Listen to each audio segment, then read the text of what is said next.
believe it or not, there is still a football game for Ohio State on Saturday, and Ryan Day is looking for his third Big Ten championship. Welcome to The Beat.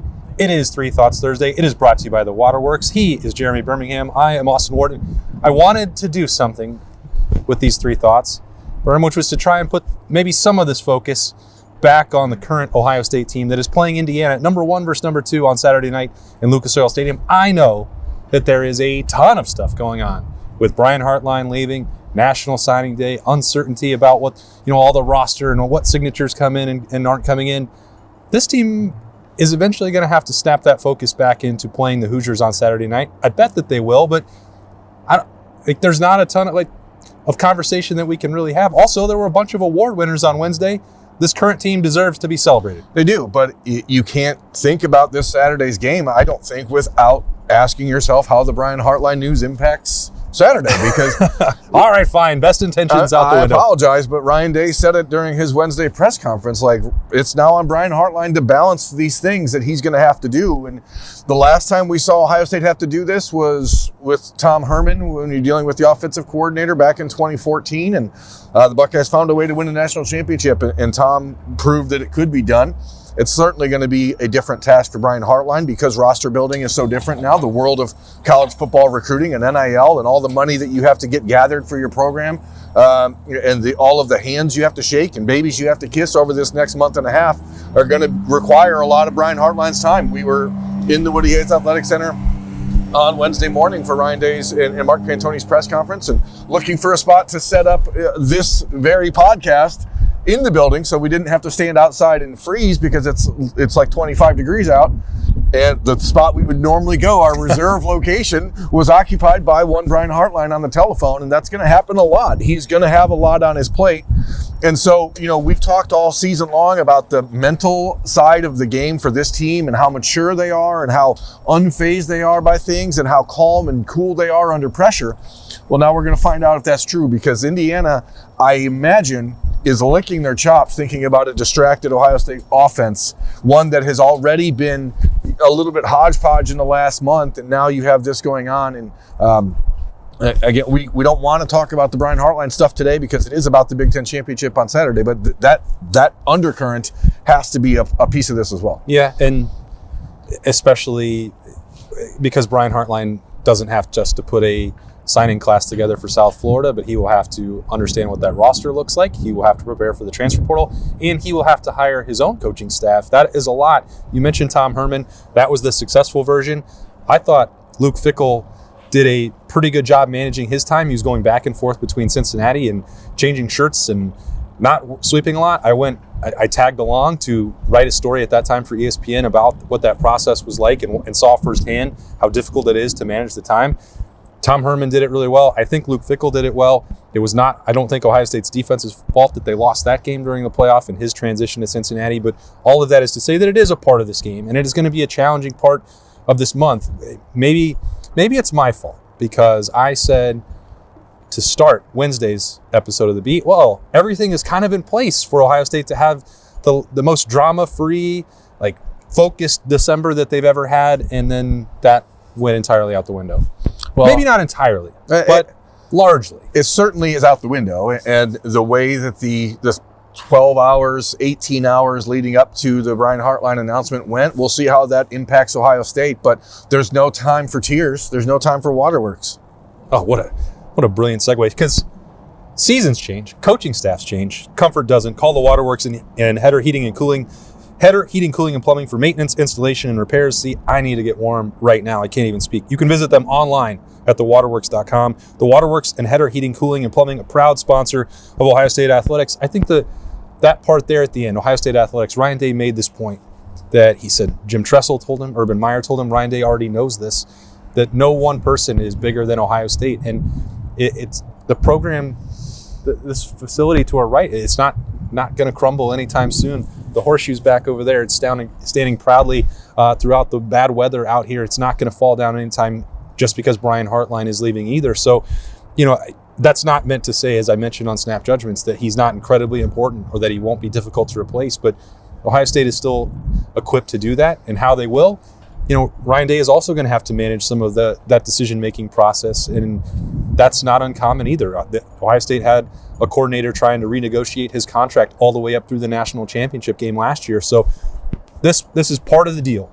It's not going to be new, and it's not going to change. Every year, Ohio State is going to have to deal with this if they're going to continue to have the same success that we've known them to have the entire time that I've covered this program. Yeah, and Kurt Cignetti in Indiana will have to deal with this in their future if he continues to build that program the way it is. And ultimately, no matter how much Brian Hartline and his distraction or lack thereof over the next 3 days impact Saturday, this game's going to come down not to one coach in the box. It's going to come down to 22 players on the field. Who's in the box? Now we're going to find out who's in the box, but it's going to come down to the 22 guys on the field. And ultimately, what it's going to come down to is Ohio State's ability to stop Indiana's offense, which has been one of the most efficient in the country, one of the most productive in the country. Yeah, they played a bad schedule. Yeah, they took care of business at Penn State and Oregon in their ugliest games of the year, so they're certainly tough. They did win. I don't know if I guess that counts. Hey, they're tough enough to win even when they didn't play their best. And so Ohio State and their defense and Matt Patricia is going to have their work cut out for them. But to me, it still starts up front, and that's with Caden McDonald, who I know is your guy. So, if Caden McDonald and the rest of the Ohio State defensive line plays the way it has all season long, I still think it turns out to be a difficult task for Indiana to beat Ohio State. But if you can just get what you've got, and continue to add in wrinkles. We've seen Fernando Mendoza be a little bit loose with the football at times in the bigger games he's played this year. I saw a stat on Tuesday that he's thrown 32 touchdowns this year, and 27 of them have been in the state of Indiana, so games at home or at Purdue. The games at home did not include Penn State or Oregon. They've included the rest of Indiana's really, really bad schedule. So I think it still sets up as kind of a prove-it day to me when you look at the Hoosiers. Again, I know they went to Oregon and won and went to Penn State and won. That is impressive. But this Ohio State defense is different. It is, and that's why on Wednesday, and it was overshadowed by a lot of the other things going on, the Big Ten decided for some reason that it would release its individual award winners on the defensive side during all of the signing day. And I don't know why you couldn't just wait for the Big Ten championship game to occur for that. But do it all on Friday, for example? Or pretty much any other time. That's neither here nor there, but this was a pretty unprecedented sweep, and we've called this year so far for Ohio State's defense and the Silver Bullets historic, and that was reflected in a way that I didn't think was going to be possible, because you have Caleb Downs as the Big Ten Defensive Player of the Year, and Defensive Back of the Year, you have Arvell Reese as the Linebacker of the Year, and you have Caden McDonald as representing Ohio State as the Defensive Lineman of the Year, and those three guys are absolutely deserving.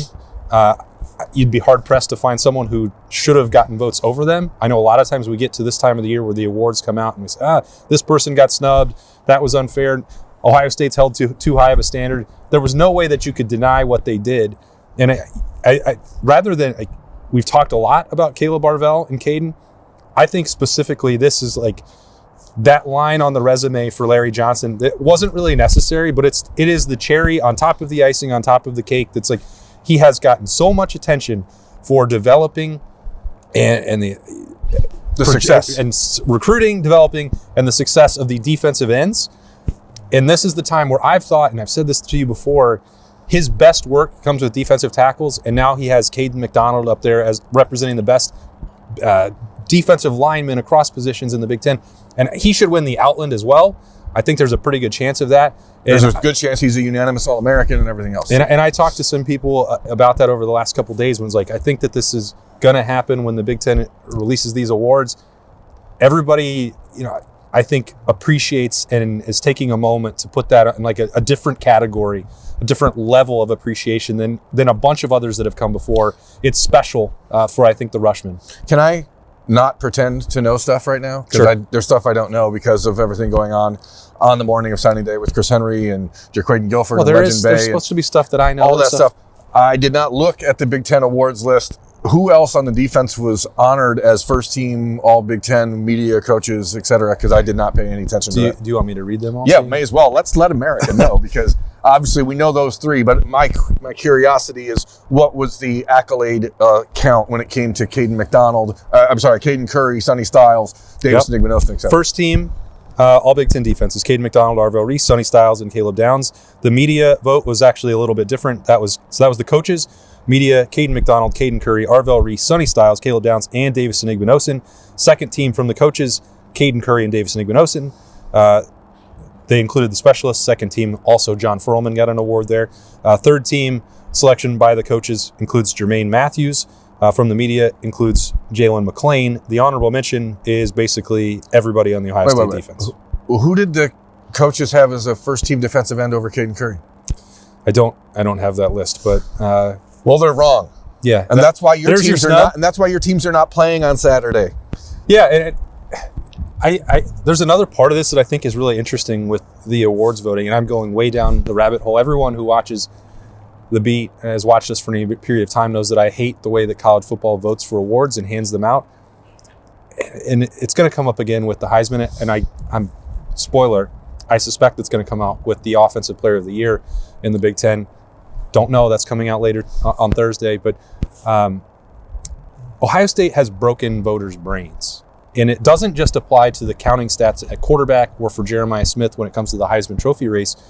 When you're talking about Caden Curry or Kenyatta Jackson, or even Arvell Reese and some of these other awards, Sonny Styles, same thing, Caleb Downs. People had a built-in appreciation for Caleb. It's a little bit different for him.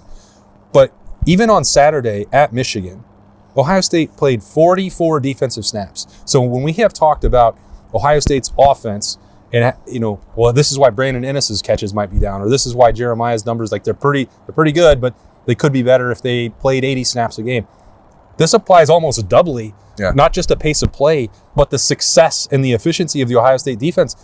Somebody else was talking to me about this on Tuesday at the Woody, and Arvell's got 6 tackles in the last couple of games. Well, yeah, they played 44 snaps. They played 38 against UCLA. They barely 38 against Purdue. How many tackles are there to go around? They're really good players at every position, and they get so many more 3-and-outs than any other program in the country. There aren't going to be stats for them. So kudos, I think, to the Big Ten coaches and media. I think they did a pretty good job. Not perfect. They never will. But I'm curious to see now how that will translate with Caden McDonald in the Outland, or Arvell Reese with the Buckeyes, or Caleb Downs with the Thor burning that over the rest. Yeah, it's an interesting subplot. I mean, it's one we've talked about over the years, Ryan Day's inability to win a Big Ten Coach of the Year Well, he's never gonna. That sort of stuff. If he doesn't win one this year after losing 27 guys to the NFL and all of the changes and losing both coordinators in the middle of the offseason and everything else, I don't know what he could ever do to win one, because this has been... Well, he's got to hope that Kurt Cignetti doesn't go undefeated at Indiana. This has been by far his best coaching job 100%. that he's done at Ohio State. But looking ahead to Indiana, we're talking about the defense and what they can do. But, offensively, all the conversation is about the receiver room now with Brian Hartline news. But I think maybe Tuesday it was lost in the shuffle that Ryan Day said, hey, we're in a much better spot than we were a week ago with Carnell and Jeremiah. And as long as those guys are all out there against Indiana, and I know that D'Angelo Pons, the defensive back from Indiana, who's a high school teammate of Jeremiah Smith, did a nice job in that game against the Buckeyes a year ago. He can't cover all of them. And so I do wonder... It'd be crazy if he could. What Indiana's plan will be to slow down Ohio State. If you watch them against Oregon and against Penn State, they did a lot of things well. They got a lot of pressure, but it was generally speaking from blitz packages and pressures that from free runners. And I'm interested to see if Ohio State's able to find a way to move the ball quickly, or if Indiana is going to drop back and do what everyone else has done this year against Ohio State and try to play that softer zone.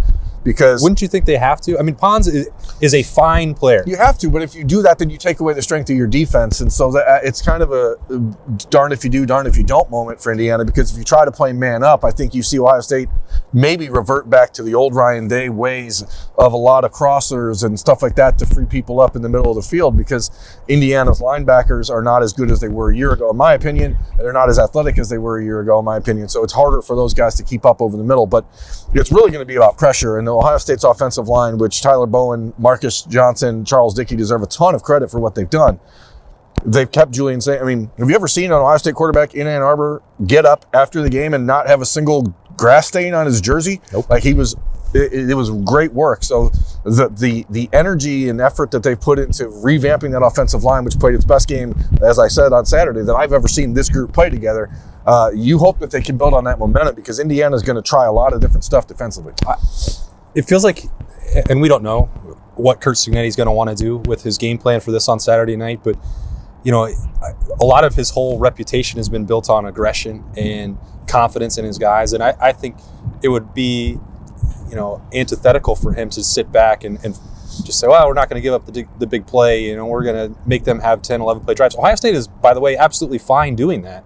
And 20 play drives. And I think that's an interesting dynamic for them. And if this was 6 or 7 weeks ago, I think if you were preparing for Ohio State, you'd say this is the only way you can do it. It's the only way you should do it, because they haven't proven that they have the creativity or the blocking or their backfield. They don't even know who they want to be their lead guy. All of that has changed over the last 6 weeks. And I wonder how much of what Ohio State did in the snow against the top 10 rush defense in Michigan tells Indiana, if this is who we are, if we have faith in our defensive backs, if we're going to try and create something, force a turnover, get Julian Sayin out of rhythm, whatever, you're going to have to blitz and play man, because otherwise Ohio State will suffocate you. They are going to be a boa constrictor, Jackson constrictor on offense as well as defense. So they're more than capable and better than they have been at any point this season at leaning on that rushing attack. And if you're going to, I think that's what makes it so difficult more than ever to prepare for Ohio State, because if you're going to sit back and let them have a 7-8 minute drive running the football, you're getting fewer and fewer chances to try and attack Ohio State's defense. And I don't think that that's a winning strategy. So again, it's, as you said, it is damned if you do, damned if you don't. I don't know that there's a winning formula. You have to hope that the distraction rules the day. You hope the distractions and you hope the mistakes. I mean, it was clear in Ann Arbor that's what Sherrone Moore's program was trying to do. They were waiting for Ohio State to fall on itself and to implode after the Julian Sayin interception. I think there was a belief on the Michigan sideline that, it's the same old Ohio State. It's we're in their head. They're not going to be able to bounce back. But this team, again, led by guys like Julian Sayin, led by guys like Caleb Downs on defense, who are robots. These are not normal. I mean, Fernando Mendoza is as close to a robot as you can get, and Julian Sayin's right there with him. So this is not a team that I think is prone to emotional fits or to being swayed by the emotions of the game or the disappointment or frustration of the Brian Hartline timing, the announcement timing, or anything like that. So Ryan Day has had his work cut out for him all year. He's going to have his work cut out for him in the next 48 hours to get ready for this game in Indianapolis on Saturday, because as good a job as he's done all season long, the biggest test that he's faced now on the field is on Saturday, and now the only test they've faced off the field in what has been an absolutely smooth sailing ride since March is now right in front of you. So it's an interesting time, and you have to believe that Ohio State will have its ducks in a row, because that's just what they've always done. You could tell on Wednesday, because Ryan Day had his first press conference at noon, and he was just eyeballing that clock constantly. When Mike Bassford was walked in with Ryan Day, said, we're going to have 15 minutes with Coach because he has to go back to work. And Ryan Day's like, I'd like to talk about all these guys, but I have to go back to work. They said that repeatedly. So, that Wednesday was not their normal schedule for one, just with signing day. He talked at one point about how weird that was to know that there was a game at the end of the week while managing all this stuff with Mark Pantoni and others throughout, NIL conversations and getting paperwork in. I can't stress it enough. I think Wednesday was another reminder from the very top. This team is not treating Saturday as an exhibition or a game that doesn't matter, or that whatever seed they get in the college football playoff is fine with them. Ryan Day desperately wants to win this game. And, I think everything we've heard so far, a couple of Buckeyes talked on Monday about this game, Luke Montgomery amongst them. I'm going to say it every day. They want to win, period. Yeah, and Ryan Day was not saying I need to get back to work figuring out what's going on with recruits. He said I need to get back to work because we have a game on Saturday. And I do think that there's a slight advantage for the Buckeyes in that because they had a home game in the playoff last year, they ended up having signing day at a similar juncture. It was 2 weeks later last year, which would be sure nice right now. But it happened the same week of the Tennessee game, right? Am I thinking that correctly? It was the 18th through the 20th, and the game was on the 21st. So they at least have some experience navigating that, but now you try to do that while also trying to replace your offensive coordinator, wide receiver coach, elite recruiter, trying to get the guys that he had recruited to still sign, which has not happened as we're recording this, and I'm not sure will happen at this juncture. So there's distractions all around. Ryan Day knew it when he signed on to be the head coach of Ohio State. He has never had an easy year. He's never had an easy offseason. Doesn't look like he's going to have another one. You know what becomes mighty important for Ohio State right now? Mighty important is to make sure that sometime after this Indiana game on Saturday, the negotiations for your defensive coordinator are over. Get that done and done. Matt Patricia needs to be the head coach of this defense for the next 4 or 5 years, and it needs to be done by Ohio State in the very near future, because schools like Connecticut or anywhere else in the country are going, well, who can we take from Ohio State? And guess what? Matt Patricia, for all the people out there who laughed and scoffed and thought this was going to be a horrible hire, I bet there's a 50, 60 schools around the country right now who go, should we try to hire Matt Patricia as our head coach? He needs to be locked up. So, and I've said this before. You're aware of these conversations as well. For Ryan Day and Ross Bjork, that is an absolute priority. And I don't know what the dollar figure deserves to be, needs to be, wants to be. I think Matt Patricia would like to stay. I think he's interested in staying. And I know that the checkbook is fully open at Ohio State to keep him here. So, and you just saw this. If you thought that maybe they were willing to match whatever salary needed to be for Brian Hartline as well, but that's a head coaching opportunity that's different. So, can you prevent that for Matt Patricia? Maybe, maybe not. But if it's doubling the salary from what could potentially be on the table for him right now, there's no head coaching job that's going to be more appealing, I think, than being the defensive coordinator at Ohio State. But maybe I'm wrong. Either way, just slide it across the table. It's a little different in that this is a guy who might have a touch of bitterness / angst about becoming a head coach again, because the one attempt he had at it in the NFL did not go very well. And maybe, there's a lot of times in this sport where I think the idea of staying still feels like failure. And doesn't have to be the case. Sometimes you can just be happy where your feet are. And Matt Patricia has young kids. He's got a family in Columbus that's starting to put down some roots. Get it done. Like, that has to get done for Ohio State, because you can't go into another playoff run with these sort of conversations about everyone on your coaching staff. You just can't. Yep. What a world college football is right now. It is fun, and no crying about it. There's nothing that you can do about it except you just get ready for that next game, which is Saturday at 8 o'clock at Lucas Oil Stadium with a Big Ten trophy on the line. Number 1 versus number 2, Ohio State and Indiana. We're one day closer. Still a lot more coverage coming your way on the beat this week. We will have not 1, but 2 episodes of that on Friday, thanks to our friends at the Waterworks. This is a 30 Thoughts Thursday. They're all floating around as we try and keep our own feet on the ground, focused on what's going on with the Buckeyes all week long and all year long. He's Berm. I'm Austin. Thanks for joining us on 97.1 The Fan, 10 TV, YouTube, 10 TV Plus, everywhere else. This has been The Beat. We'll talk to you later.